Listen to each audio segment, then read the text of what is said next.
Handicapper Steve here, handicapping the racing from Newcastle Racecourse here on Friday. It is the 28th of June, 2024. I'm going to look at the fourth race, 6 o'clock for Newcastle, but before I get on to that, remember to please follow me on Twitter at HorseRacingKid5 for more selections for race courses around the world, and I mean it around the world. Let's look at the fourth race, 6 o'clock, which is the Group 3 Hopping Stakes. It's a Group 3 event for Class 1 horses, going for a purse of $82,500, races for 3-year-olds and upward, fillies and mares here. We have a field, as my iPad craps out, field of 14 horses going 2,000 meters or a mile and a quarter on the Tapeta surface. I'm going to take the 6-horse Sapphire Seas as a top selection. 6-5-11 for me in the TriCast trifecta. 6-5-11 TriCast trifecta. Top selection 6-horse Sapphire Seas is for a filly by Frankel. Godolphin known. Charlie Outbeat trains. Daniel Thudhope, interesting jockey booking, gets to mount.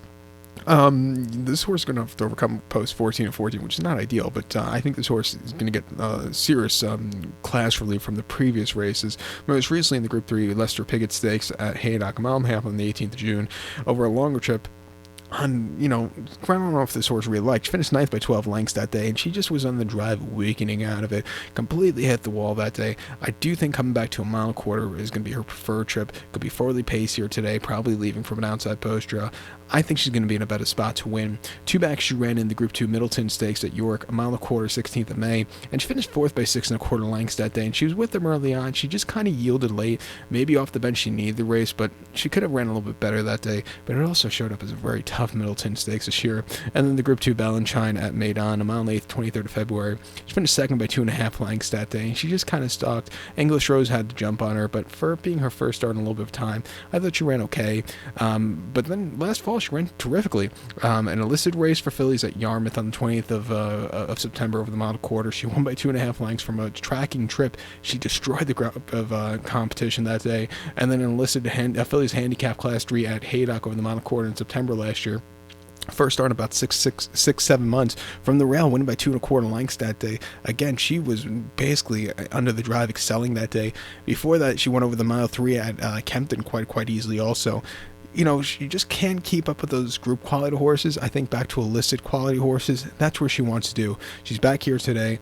She's going to have to overcome a wide post, but I think she has some speed to overcome that. She can win. I'll use her on the ticket. I think the 5-horse Red Danielle for Tom Marquand and William Haggis can win also. The win 3 back last summer at Yarmouth wasn't bad at all. They took the horse to St. Cloud in the fall last year, where she ran an illicit race where she had a very wide poster, where she just couldn't keep up late, but she ran decently that day. I don't want to knock the run, but she just, I think that wide poster got to her there. And then an illicit race for fillies at Ayr up in Scotland in May. She, off the bench, finished 2nd by 3/4 length. She was on the drive. She probably needed the race that day, but she got around the race course okay. Refreshing here back to the Tapeta. Could be forwardly paced, 10-1. I'll give her a shot in the quad pot here. But to recount my selection for the 6 o'clock, the fourth race now from Newcastle, it's the Group 3 Hopping Stakes. Going to take the 6-horse Sapphire Seas, give kudos to the 5-horse Red Danielle, 6-5-11 TriCast trifecta, 6-5 in the multi-race. So good luck to all. Please follow me on Twitter at HorseRacingKid5. Good luck, everyone.